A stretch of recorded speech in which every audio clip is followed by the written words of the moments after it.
Hello, Dance Marathon. This is a little different than we've done in the past, giving you our family talk from our very own living room. Definitely not as exciting, but I sure hope that I can inspire and just tell you a little bit about what Dance Marathon means to us.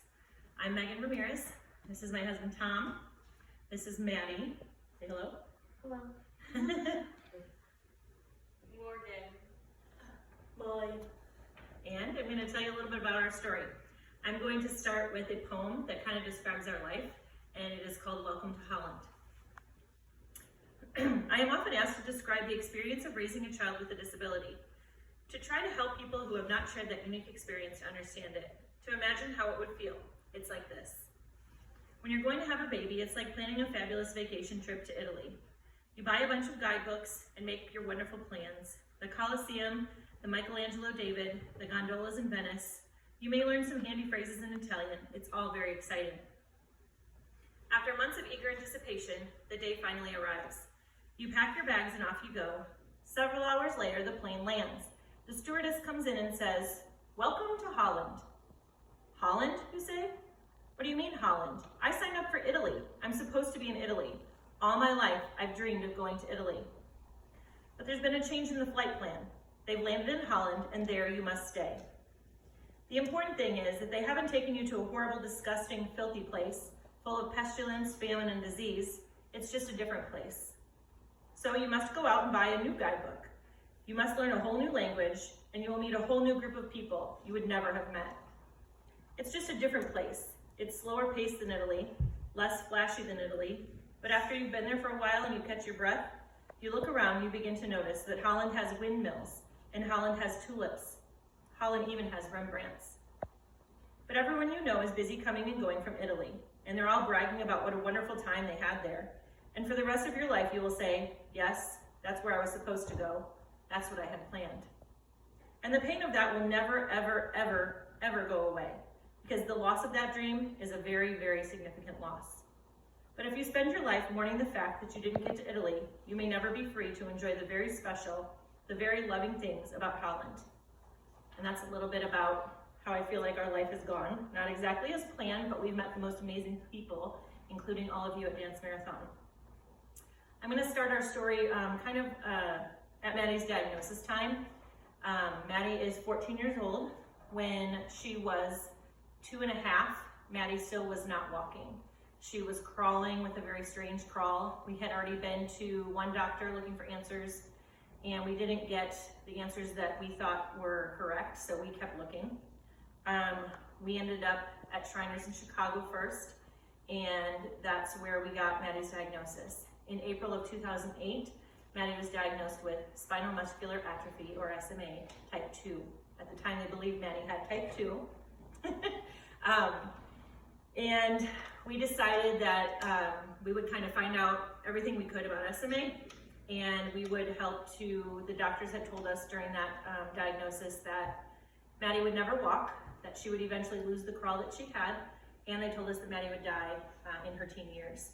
They told us, most importantly, several times that there was no cure and there was no treatment for SMA, that all we could do was love her and watch her until that day came. So at first we were very devastated, cried our tears, went into a little bit of depression, and then we kind of decided that we would let Maddie lead our journey, and we would embrace that journey and kind of do whatever Maddie wanted to do and follow her lead. And she wanted to be just like her older sisters at that time, being almost 3 years old. She wanted to do everything that they did. So we let her take the reins, and Maddie started proving those doctors wrong. For many years, she grew pretty normally. She was always very small. Maddie proved the doctors wrong. She did walk, she did crawl. Maddie walked for a number of years. She never could walk a block or, the whole school, but Maddie walked in the classroom, she walked in the house. We never took her wheelchair inside the house. And as she started growing, she did get a little bit bigger, and we noticed that it was becoming a little bit of a struggle for her to move. Her bedroom was upstairs, and we knew the time had come that we were going to have to sell our dream house that we had built when Maddie was just a baby, that no longer would work for her needs. So we sold our first house, and we were going to build the house we're in now, so that it could be accessible. And in the meantime, we moved into a condo, a very small condo. All 3 girls shared a bedroom. And during that time, a lot of things happened. Maddie's anxiety kind of started building up. Maddie's also diagnosed ADHD and anxiety disorder. She also has bladder issues. She takes some medicine for that, but those things had all kind of built up to the day that Morgan actually came into our bedroom in the middle of the night telling us that something was wrong with Maddie, and we didn't know what it was. It happened several nights in a row until we finally decided to call 911 one morning. And throughout our series of these things happening, we came to find out, taking her to the University of Iowa emergency room, that Maddie was having grand mal seizures. Maddie was 11 years old at the time, and no doctors really knew why at age 11 she would just randomly start having seizures. So in January of 2017, that was kind of when this all took place. Maddie did start losing her ability to walk. She was having anywhere from 10 to 12 seizures a day.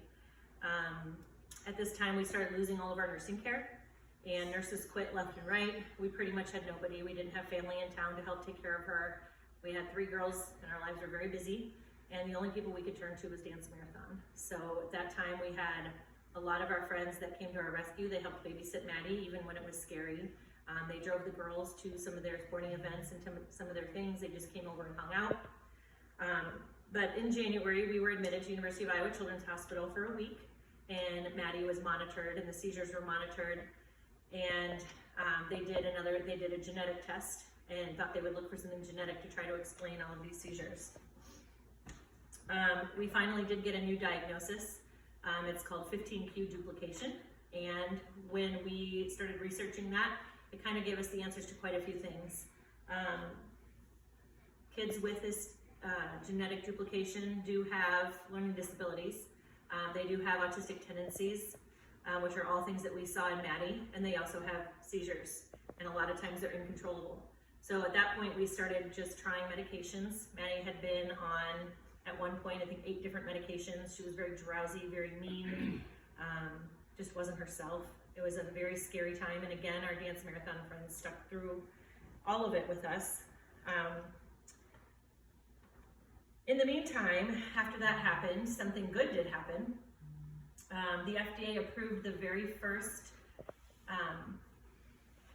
treatment for SMA. It was kind of a miracle.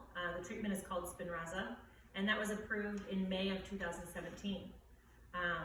In December of 2016, that was approved. And Maddie didn't get it until May of 2017. With everything going on in the approval process, it took a while. And in those 6 months, that was a key time. Maddie lost all ability to walk. She was now wheelchair bound, and counted on us for a lot. She lost her ability to feed herself. She lost her ability to raise her arms above her head. It was all a very scary time. Tom and I both were very worried about the future and what that would hold for Maddie. When she got her very first dose of Spinraza in May of 2017, we had dreams and hopes of all of that stuff returning and more. We kind of thought maybe walking would be something in the future, but we didn't care as long as it stopped the progression of her disease. The very first time Maddie received Spinraza, she actually stood up, and I thought I was gonna jump out of my chair and cheer and be excited. It was pretty exciting. Maddie continues to get that medication every 4 months. And just to give you a little idea of what that entails, Maddie goes into the university, and she is awake for the entire process. She has a tattoo on her back, and that they left a hole, which I'll get to that surgery in a minute, but they have a hole in her back where this epidural needle, about this big, is inserted into her spine, and they draw spinal fluid out of her spine, and then they inject the medication into her spine. And this medication is proving to be a miracle for Maddie. It did stop the progression of her disease. We're happy to report she did get back her crawling. She can feed herself, and we're hoping that she will stand or walk one day. But if not, right now it has halted the progression of her disease. In the time that she lost her ability to walk, she also gained a curve in her spine quite rapidly. And in July of 2018, Maddie had spinal fusion. She was again admitted to University of Iowa Children's Hospital, where she spent a week. She has rods on both sides of her spine. Her spine is fused. It was a very scary time, probably I would say the scariest what we've been through. She was in ICU for about 24 hours. She needed a blood transfusion, and it was just really scary, but she did start to show progress. And of course, during that whole week, we had lots of Dance Marathon visitors, so thank you to anybody that came and visited us then. And they were the first ones after her, was it 8 weeks? Maddie had to lay flat for 8 weeks. So we didn't go anywhere, we stayed at home. That was an entire summer. And after those 8 weeks were up, our Dance Marathon friends all met us at Whitey's, and we had a Whitey's outing. So from then, you know, Dance Marathon has just meant a lot to us. They are kind of our joy and our friends and our friendship. They're Maddie's best friends. Maddie enjoys Snapchatting and hanging out with all of her Dance Marathon friends. One of the best times I think Maddie's ever had is we had a sleepover this summer. Can you tell them what you did at your sleepover?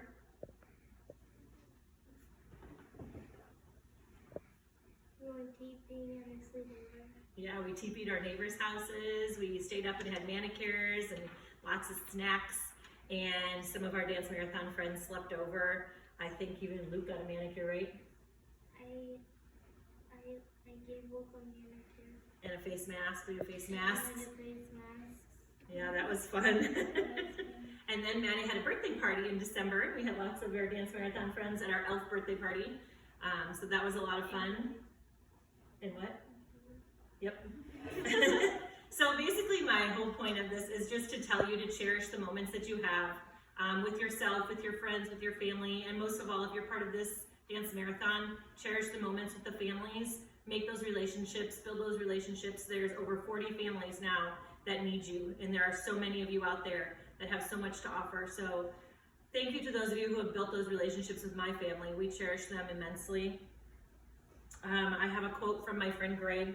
He said, it's all moments.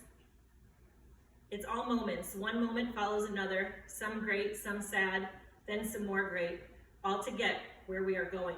And that's so true. We don't know where we're going, but these moments all build on each other. And for Maddie, all of the happy moments that you create are building her to be the person that she is. She wouldn't be this happy without you and going places without Dance Marathon. So build those relationships. I don't know where Maddie is going yet, but wherever it is, I'm okay. Because I know that we have friends like you, and she will continue to inspire, and she will be the best that she can be, because it's Holland. Thank you.